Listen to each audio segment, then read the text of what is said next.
Good morning everybody, welcome to Stockradar Stocks on the Move for another week. Today's date is the 16th of March 23. My name is Richard Lee and I made the stockradar.com.au website for you. Well, it's been a tumultuous week, lots of things to worry about, there always is. Try and stay focused on what we see in front of us, which is on our charts and what our trade plan says, and that will pretty well see us through the best way. Okay, so we're going to look at the first the trend intensity ratings this week, the top 10, and see how they're looking. Now, this is from last Friday, of course, so we've had a bit of an up and down week, and today might be a bit more pressure, but we'll just take that one step at a time. We look at our ratings for this week, and then we look at our ratings at the end of the week, and try not to worry too much about what's happening during the week.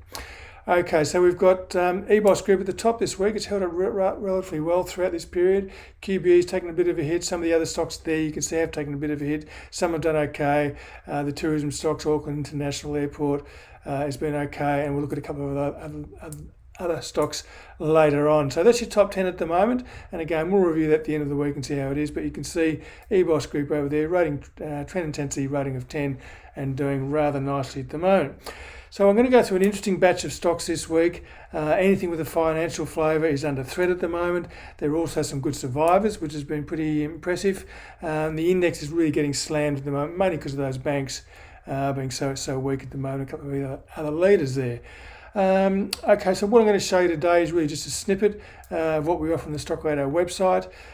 So don't forget to check out our trading centre for an update on all our covered stocks, with all the entries, exit stops, reversals and alerts, as you know. Okay, trading tactics this week. I'm just going to talk a little bit about long-term performance and the perspective of the last 15 years, where we've been, where we've come from, how we've gone, all this sort of stuff, and perhaps how, with a little bit of perspective, how we should approach things fairly simply.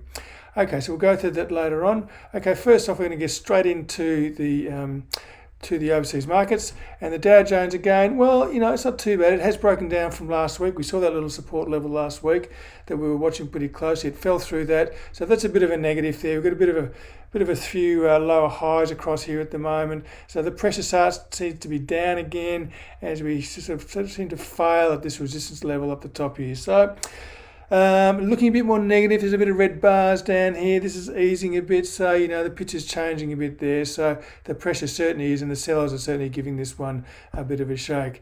Now the Dow did go up probably further than some of the other indices. So we're looking at the S&P and the Nasdaq, not in such a bad position here. The S&P is just holding a bit of support here, sitting sort of mid-range between the recent highs and lows there.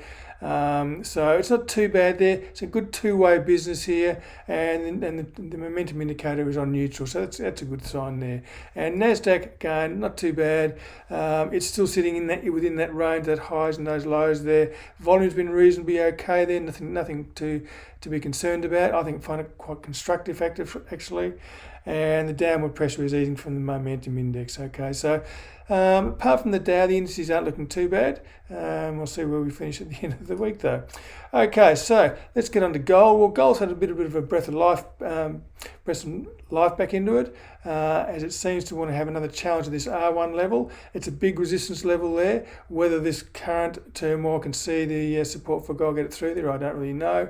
There's not a huge amount of volume there. It's probably better than it has been for a while. Momentum index is positive, but really this area here is what we're looking for. The recent high here and the ultimate high up there, which is up around just over $2,000. Okay, impressive, I guess. It held this support here. So again, we're a little bit jury's out on this one for the moment while it remains in this big trading range. Okay, copper is struggling, hasn't really done much this week, just sitting above support there, sort of wondering what to do, whether it should fail here or whether it's going to keep holding this uptrend here. Good two-way business down here, and momentum is positive. So a slight bias to the upside for Dr. Copper, but it is certainly struggling a bit at the moment. And Brent crude again, it's sort of tested some lower levels again. It's looking to, we had a bit of a stalemate, or we are in a bit of a stalemate here at the moment for this period since sort of November. It's been chopping around between 80, 86 and down to around 74. So we're back down testing the lower end here of this round. We are in a downtrend, so I expect this was going to happen. It's going to test this. If it fails, we're going to have another leg down. So that's Brent crude at the moment. That's what that looks like. So that's your background there for the moment. The ASX 200 again. taking a bit of a leaf out of the Dow, which is following fairly religiously at the moment, although it has held this little support this week. What happens today and the next couple of days we don't really know, but it's in mid-range. We've got this big resistance level up here, which is certainly seen off the buyers for the moment, but it is holding up reasonably well at the moment. If it holds this point here, it's good. If it doesn't, it's probably going to come back to 6,500, somewhere around there. Okay, so that's the ASX 200. We'll just go and look at stock picks currently. This week we lost 5 stocks this week, okay? So that was 5 that we chopped out this week. So the ETFs and stock picks are down to 50 now. Well, those is 48 stock picks of 160 stocks and 2 ETFs of 21 ETFs covered. So a little bit of a trimming of the exposure there. And on the portfolio side of things, this is again from the end of last week. The bottom 2 here are updated in real time. So these rates are right. So they've come back a little bit. They're shorter time frames, so they will be more volatile. These 2 are holding up pretty well at the moment.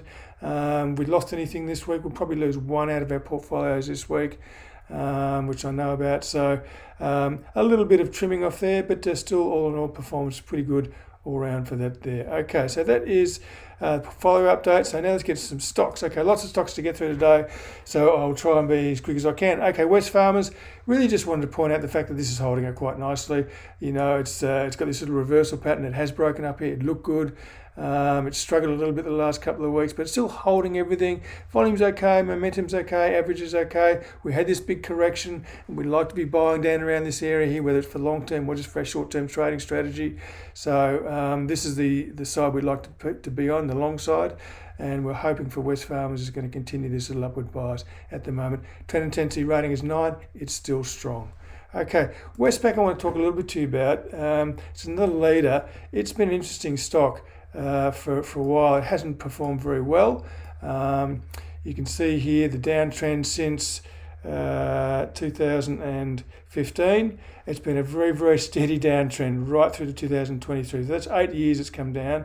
Trend intensity rating is 6. It's still weak. It failed here again at this resistance level here and coming down here. Probably going to test this higher support here. Is there a bottoming pattern happening here? Potentially, but it's a long-term bottoming pattern. So for the moment, we're certainly looking for lower levels down around $20, I would think, for Westpac. Now, I just wanted to show you one thing that has actually happened. It's just what I want to do here is compare this just to show you against the XJO how it has looked over these years. Okay, so this is your XJO up here. Okay, and this is your Westpac. So here's your base camp back here. This is the high of a Westpac. It's just gone down, down, down, down, up and up and up and up. So this relates back to a bit to the long-term strategy. We were talking about dividends and accumulation index, which I'm going to get into a bit later on. But for Westpac here, your growth really has been decimated for the last 8 years. And you have taken the dividends, which is fine, but that has been your income. You have to have offset that with the growth depreciation over those years, which hasn't been a good story for a lot of the banks, in fact. And the index, as you can see, is vastly underperformed the index. So that's an interesting story, I think, for some of those banks as to how they've been looking. And for Westpac, and we'll go through a little bit more about this overlay as well a bit later on, talking about the whole market and the long-term approach to what we are trying to do, because it's quite important. Okay, so that is Westpac at the moment. It's looking pretty weak at the moment. I'm going to go through a few more stocks before we get to our trading tactics. Okay, so Insurance Australia Group, another one which has relatively well held up reasonably well. If we just blow this up a little bit here. Okay. So it's had a reversal. We do hold this stock. Our trend intensity rating is 8. It's been a very slow grind. This is a very typical bottoming sort of situation here, but it hasn't been sort of slammed as yet. We've had plenty of selling up here, but it's held up remarkably well. So while it remains above our stop and the conditions are still right with a trend intensity rating of +8, which is still pretty strong, I've got to say, then we hold the stock. So Insurance Australia, and we know we've got into a couple recently, QBE, Steadfast. Insurance Australia is another one of those getting a bit more support. And there's a bit of an article in the AFR, I think, this week about the movement from banks towards the insurers At the moment, just a slow bias movement there, which is probably happening, I think. Okay, another stock that we do hold, which is Coros, which has been a good stock. It had a bit of a good break up, had a frightening few weeks, and then it took off again, and R1 looked a certainty, and all of a sudden the sellers started to hit this. And this is an example of what can happen, and we've got to observe what's happening and respond to it appropriately. So the trend looked very nice to here, and we really are hoping for an $8.50 price tag, but unfortunately that hasn't happened, and the sellers have started to hit this. And if I just blow this up a little bit, you can just see there's a bit more selling starting to come through into here. The upside momentum is flagging a little bit, it remains positive, but there is a bit of a turn here. So again, we're moving below the average and a bit of support there. So is there a change of foot? It looks like there might be on this one, so we've got to watch where our stop is. Trend intensity rating is just holding at +6 as of last Friday. We'll see where we finish this week. But just as an example of a stock that looked good and it's starting to turn, and we've got to observe these things and make sure we respond to them. And our trade plan can respond to these things as well. Okay, so that's Coros. Seek, another one which is just starting to, we're hoping it's moving into an uptrend. This is going to be a big test for it at the moment, but we've had the up phase, we've had the accumulation, the distribution phase, we've had the downward phase, and now the accumulation phase, and now we're starting to break up. A signal broke up back here in January. We've just sort of come back off there ever since. But we've got plenty of activity here, buying and selling going on. This is holding up. It's above the average. The turn is just holding us above +6 at the moment. So we're hoping after a 45% drop, Seek is going to continue to rise from here. Okay. Sims Group, well, we've watched it the last few weeks. We're just really consolidating this resistance here at about $16. It's come down again 45%. Found some good support here. These resistance support areas provide good point of control lines. So this is a good support area here, and we're now starting to see this move up, and we saw some very good volume on the start of this move up. Hasn't been so clear on the way up here, a bit of selling here, so by no means a certainty, but this is a bottoming phase that we're looking at, so we just need to let this play out. But we keep an eye on this area here now, which has got a little bit more confirmation. Now we've tested it and come back off there. Trend intensity rating is 0 for Sims, okay? Excuse me. I did talk about tourism stocks, flying high stocks at the start of this video, and we're going to look at a couple of stocks today. You know, they're sort of it's always again it's in a bottoming phase. It's a nervous phase. You know, is travel coming back? It is coming back, and these stocks are starting to respond. And Auckland International Airport, it's recovered pretty well from those COVID lows, and it's done a very big consolidation period through 2019, 20 to 21 and 22, and is now starting to break clear of this. We're getting a bit of a trend reversal here. The trend intensity rating is kicking up to 8. We're getting a bit more. If I just push this up a little bit, this is reasonably constructive down here. A couple of selling bars here which didn't really hit the market. Hit the price and the powerful momentum here, index here. So it's getting a trend intensity rating +8. So Auckland International Airport is looking reasonably good. We know the story behind Qantas. Qantas just keeps bouncing back. Every time it gets smacked down, it keeps bouncing back, and it's doing very well. Trend intensity rating is still 8. Good volume up here, excellent volume, buying volume here from that fall, and this is still very strong. A bit flattish because we had a little bit of a sideways movement here, but still very strong, well above the 0 level, which is positive. So Qantas is also looking very good. And then if we go to the travel centres, Flight Centre, again, it's in the mid-range. It hasn't really given us anything yet. Still a trend intensity rating of -4. It's sitting in mid-range, but there's a very, very good support down here, you know, from an 8 up to about $14 at the moment. So, you know, again, I try and just show you things as to how we work. This isn't an imminent one, but it's certainly worth watching. It's having a big base. It's a good stock. We just need to watch these levels. So really at the moment, this is the main area, this trading range level up here. So it may do something down here first, I don't know, but for the moment, R1 remains a big resistance for Flight Centre, and that's still up at $23, which is a fair way away. Whereas Webjet has actually broken up, and it's kicked higher. It's broken. Oh. Here we go. Sorry about that. So Webjet's just had its trading range, so it's a slightly more upward bias. We just sort of angled the Flight Centre chart up a little bit. You'd see the Webjet chart, so it's a little bit more bullish. It's making new highs, trend intensity rating +8. Good volume, especially on this move up towards this trading range push. Still okay, middling, and volume's positive. So that's so momentum is positive, I should say, well above the average, and the price moving up here. And again, resilience is being shown this week, even in the light of some heavy selling in some of the other sectors. So Webjet also is in that area that's looking pretty good. And Hello World, which I touched on, I think for the newsletter, last newsletter, it's also Hello World is also starting to. It's got a big basing pattern down here, which looks very interesting. It's a huge volume which drove this up. This has been a pretty quick move, so it may not be so long, we don't know. It's come from a long way higher. Trend intensity rating has now moved up into the neutral area at +2. And it's also, again, you can see these patterns from Webjet and Flight Centre. They're all trading range basing out, buyers, seller battle. And we're hoping the buyers will win out eventually, and they're starting to at the moment, which looks good for Hello World, and its resistance area is up around $3 there. So that's just an interesting area, that tourism area. It's certainly one worth watching at the moment, so keep an eye on it. The health sector has been a tough one. CSL and Cochlear just can't take a trick.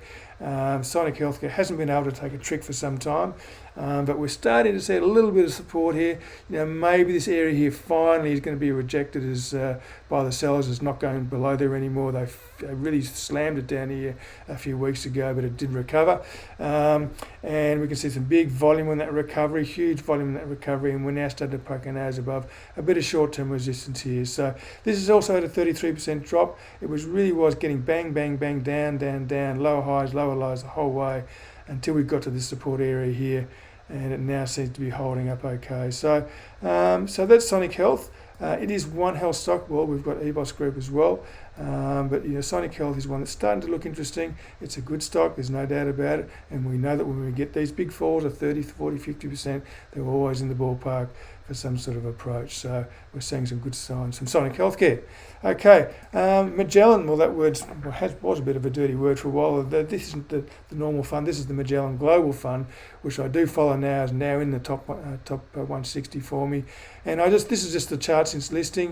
You can see it had a tough time to start. It was traded up at 190, fell down to about 130, and is now starting to create a trend reversal pattern of a higher low here, which is a good sign. We've got some clear resistance across here, which if broken is certainly likely to trigger a reversal of these sellers back to being buyers. We're getting some nice green bars here, some good volume, and this is now starting to turn positive.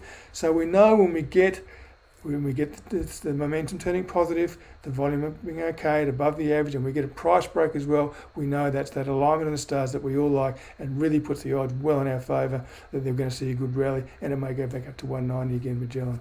So this is one to watch. It's close, it's nearby, but it looks like the tide may be turning for Magellan Global Fund, hopefully attract a bit of attention off the other side of things.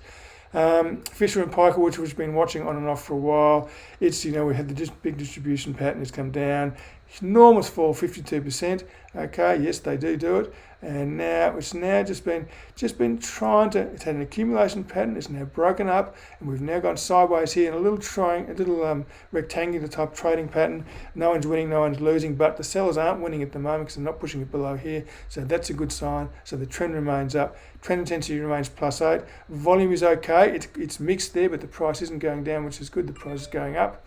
And also momentum is very strong. So if Fisher & Paykel, the picture is still good. We would love to see this level above here. That's about $24, $24.50 break high. So if it broke above there, it would be a good sign.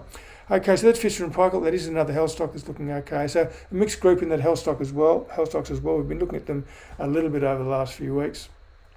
Okay, so now we get to the last chart, Nanosonics, which again, we will just return to this one again because I find it interesting. Again, just its perspective is what we need, taking things as they come, not hurrying anything. So this has been a very slow process, but this is how they work. I look at weekly charts for stress-free perspective type trading, and this has taken a while to perform. But when it does, we get ready to hit it because we know the build-up's been right. We've got the trend reversal pattern here. We've got these high lows starting to push hard on this downtrend here. We're above the average. We're getting a bit of volume through here. Momentum is on the positive side. So this picture from here, is all of a sudden looking a lot better here, especially with these high lows.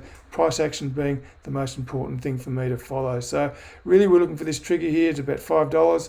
That's what we want to see break. It's holding up pretty well again in this market. Often these smaller stocks get sold off, but this one's holding up pretty well. So Nanosonics looks okay for the moment. And I'm going to show you one last chart, and this is the VanEck Banks ETF, and you can see here this big top that's securing, and we've seen NAB and Westpac all starting to do this, and ANZ all coming off this big area here. So we're looking for lower levels on those banks at the moment because they're not looking too constructive.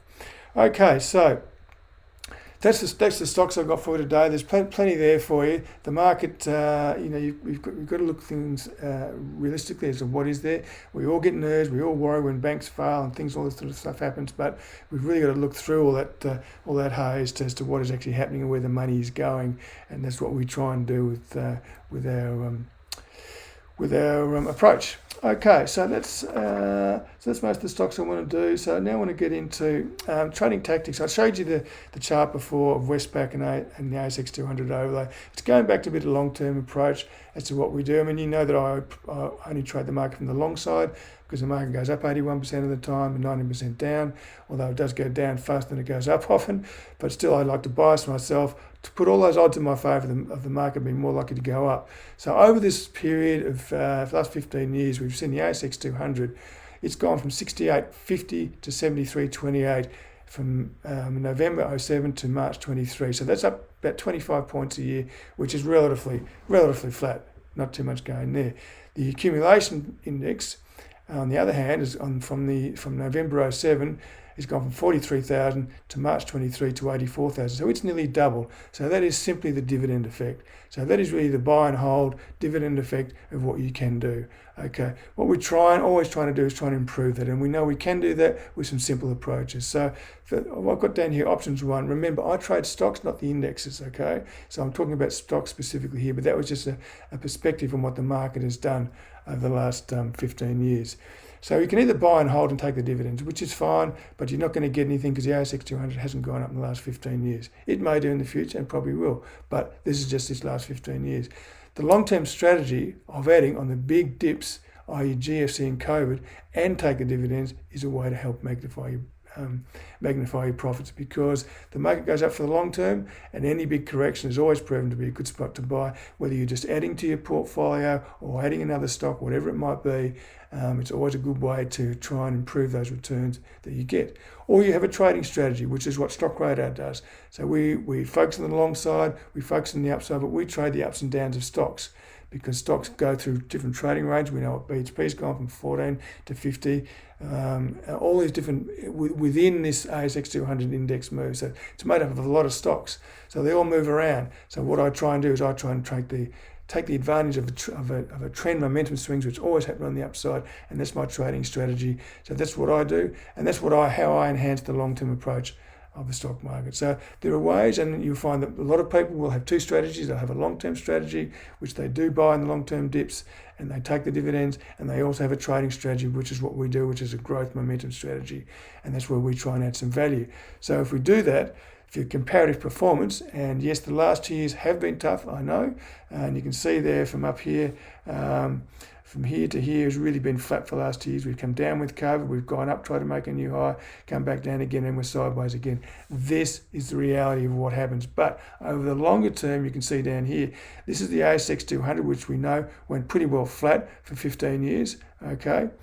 We know the ASX accumulation index pretty well doubled, so it's in the the blue line here, blue line here. So it's pretty well doubled, so the ASX 200, and this is the growth strategy that we followed, the momentum strategy, and it certainly has been hitting occasions like now, but if you look at what's happened here, if you look back here, the GFC, this is the GFC, and that's what it looks like now. So we're hoping that this, in 10, 15 years, will start to look like that. Okay, so this is just trying to get some perspective for you. The last 15 years, how to approach the stock market, what you can do to help your profits, and I certainly hope that we can help you with some growth during the stock market rallies over the years. Okay, so that's just really a bit about trading tactics. That's just a bit about the long-term approach. If we look at the two corrections, the GFC is the first one, which was bang straight down, and then we had a rally for 2 years. COVID was down, up, down again. We had a terrible year last year, up again, to the highs again, and now we're back there again. So we've been rotating pretty badly. You can see from here to here, it really is nothing in 2 years, where even with GFC, we would have actually been down in 2 years. So they all behave differently, they all look differently, but that's the reality of the stock market. And I'm just trying to take you back a little bit, just to think about what you're doing and why you're doing it, and how it can be fairly easy to do this sort of thing. And the trading strategy that I had is really just a very disciplined approach. It's a method, it's a systematic method, and we catch the trends when they break up from COVID lows. We've got a good rally from there, so we do catch a lot of these downtrends, these trend reversals from the low points, which is what we try and do, and grab onto the leverage to the upside. Okay, so that is trading tactics this week. What's happening in Stockradar? Well, the newsletter came out last week there for you. At the moment, nothing major at this stage. So for the moment, I'll finish up now. It's really about, during testing times, we need to steal our mettle and focus on the trade plan and its required actions, which is really important in times like today.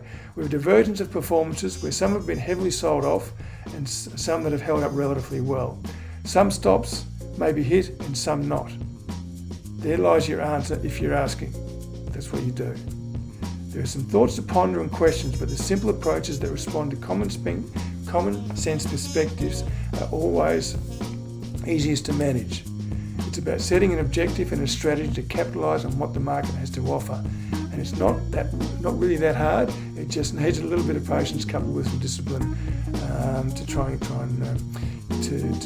make the most of that, and also have your expectations in check at the reality of what you can achieve, and don't try to achieve too much and think you can achieve too much, because that ends in disappointment. Okay, so that's really all I've got to say for today. Look for some of those health stocks there. The market's difficult, so watch yourself. Keep an eye on your stops. Stay safe, watch your trends, heed your stops. Give me a call if you need to have a chat and need any help. And I'll see you all again next week for hopefully some more interesting insights. Okay, thanks a lot.